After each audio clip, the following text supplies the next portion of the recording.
할렐루야. 오늘 말씀은 야고보서 2장입니다. 믿음과 행함은 일심동체라는 주제로 말씀을 전하겠습니다. 심리학자들의 말에 따르면 사람을 판단하는 데에는 그렇게 시간이 많이 걸리지 않는다고 합니다. 한 보고서에 따르면 미팅할 때 파트너에 대한 첫 인상을 결정하는데 단 4초밖에 걸리지 않는다고 합니다. 첫눈에 들어오는 생김새, 복장, 표정, 말투 등 지극히 제한된 정보로 상대를 판단해 버리는데 그 4초가 상대를 만날 것인가 아닌가를 결정해 버린다는 것입니다.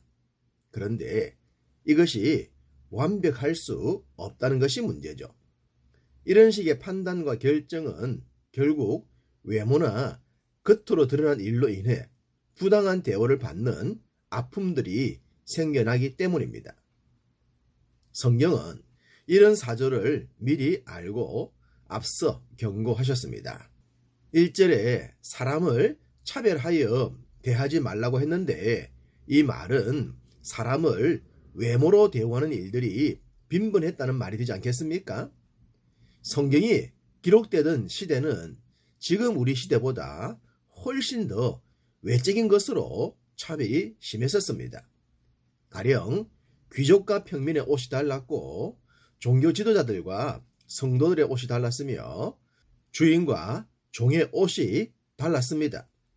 옷이나 외모만 달랐던 것이 아니라 차별 대우는 더욱 달랐다는 것이 문제였죠. 이런 차별이 세상에서만의 것이 아니라는 것이 또한 진짜 문제였습니다. 이러한 차별이 교회까지 침투하여 신앙의 본질을 흐려버릴 수가 있었기 때문이죠. 그래서 야고보는 이런 차별이 교회와 우리들의 신앙에까지 파고들지 않도록 경고하고 있습니다. 2절과 3절에 금가락질을 하고 좋은 옷 입은 사람들에게 좋은 자리에 앉으라 하고 가난한 자에게는 앉든지 말든지 알아서 하라는 것은 옳은 모습이 아니라고 하면서 4절에 차별은 악한 생각에서 나온 판단이라고 했습니다. 단순하게 부당한 대우 차원이 아니라 악한 생각이라는 겁니다.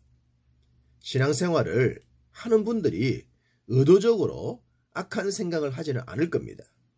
그렇지만 시대적 상황과 현실적 상황을 그대로 받아들이다 보면 신앙의 본질을 놓치고 악한 행동이 될 수 있다는 겁니다. 믿는 우리가 경계해야 할 부분이 바로 이런 것이죠. 왜 우리가 이런 것을 경계하고 겉으로 판단하거나 함부로 대하지 않아야 합니까? 그것은 하나님께서 우리 눈에 부족해 보이는 자들을 통해 큰 일을 하시기 때문입니다. 5절 하나님이 세상에서 가난한 자를 택하사 믿음에 부유하게 하시고 라고 하셨죠. 어떻습니까? 성경에 이런 이야기가 많을까요? 당연히 많죠.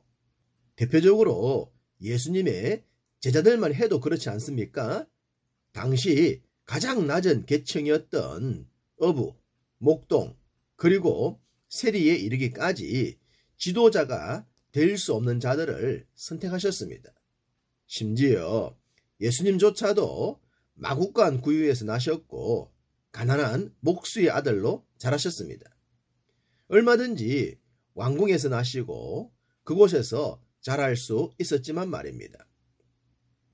우리가 태어나는 가정, 부모님의 경제, 자랐던 생활의 반경은 우리의 선택이 아니었습니다.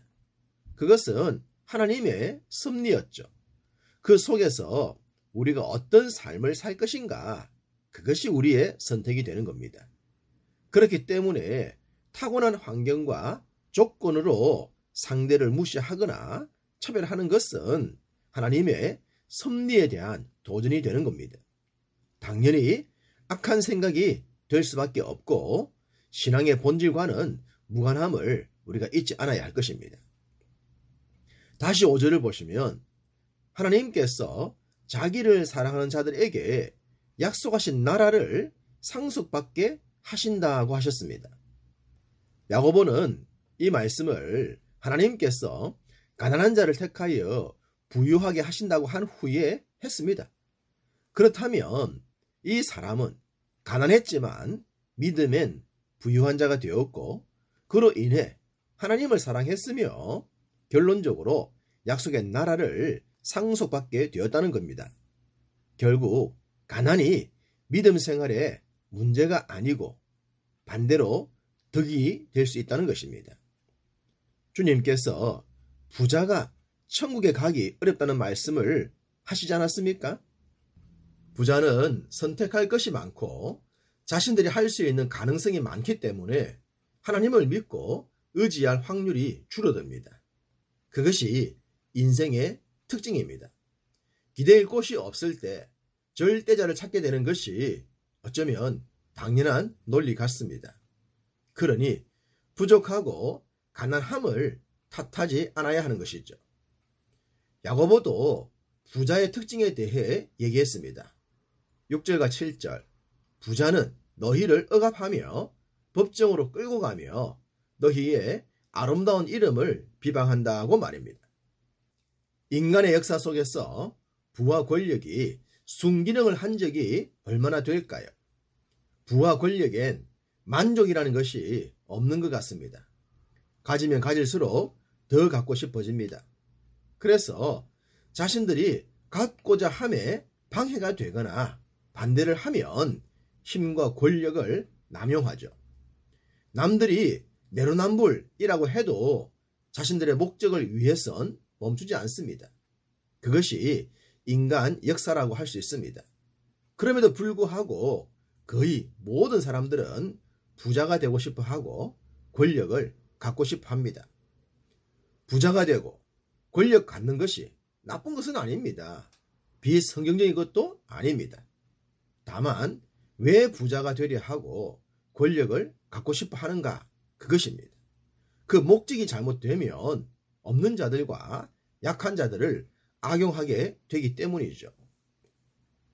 부자가 되든 권력을 갖든 여전히 가난하거나 소시민으로 살더라도 창조의 목적을 잃지 않아야 합니다. 8절, 내 이웃을 내 몸과 같이 사랑하는 것이 최고의 법이라는 말씀이 바로 그것입니다. 히브리서 기자도 형제를 사랑하고 손님 대접하기를 잊지 말라고 하지 않았습니까? 고난받았던 시대에, 가난하게 살았던 시대에, 때론 사람 대접 받지 못했던 시대를 살았던 성도들에게 말입니다. 당연히 믿는 자들은 그러해야 합니다. 그것이 주님의 가르침이기 때문이죠.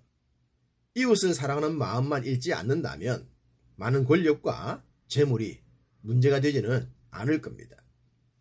야고보는 권력과 재력이 힘이요 정의라고 생각했던 시대에 사랑과 긍휼을 얘기했습니다. 그러면서 시대를 무기 삼지 말고 기록된 말씀에 순종할 것을 요구합니다. 14절, 만일 사람이 믿음이 있노라 하고 행함이 없으면 무슨 유익이 있으리요? 그 믿음이 능히 자기를 구원하겠느냐? 이웃을 사랑하지 않고 긍휼을 행하지 않는 것이 구원과 관계가 있다고 했습니다. 17절, 행함이 없는 믿음은 그 자체가 죽은 것이라. 말씀의 순종과 불순종은 살아있는 믿음과 죽은 믿음의 관계라는 겁니다. 26절, 영혼 없는 몸이 죽은 것 같이 행함이 없는 믿음은 죽은 것이니라. 몸에 영혼이 있어야 살 수 있는 것처럼 사랑과 긍휼을 행하는 것이 중요함을 지속적으로 강조했습니다.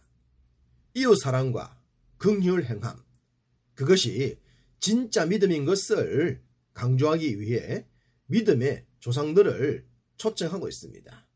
21절, 믿음의 조상 아브라함도 행함으로 의롭게 되었다고 했고, 25절, 기생 라합도 행함으로 의롭게 되었다고 합니다. 특별히 아브라함은 행함이 있는 믿음으로 하나님의 벗 이라는 칭호까지 얻었다고 했죠. 하나님께서 얼마나 행함이 있는 믿음을 사랑하시는지를 알 수 있게 합니다. 13절 긍휼을 행하지 아니하는 자에게는 긍휼 없는 심판이 있으리라. 긍휼은 심판을 이기고 자랑하느니라.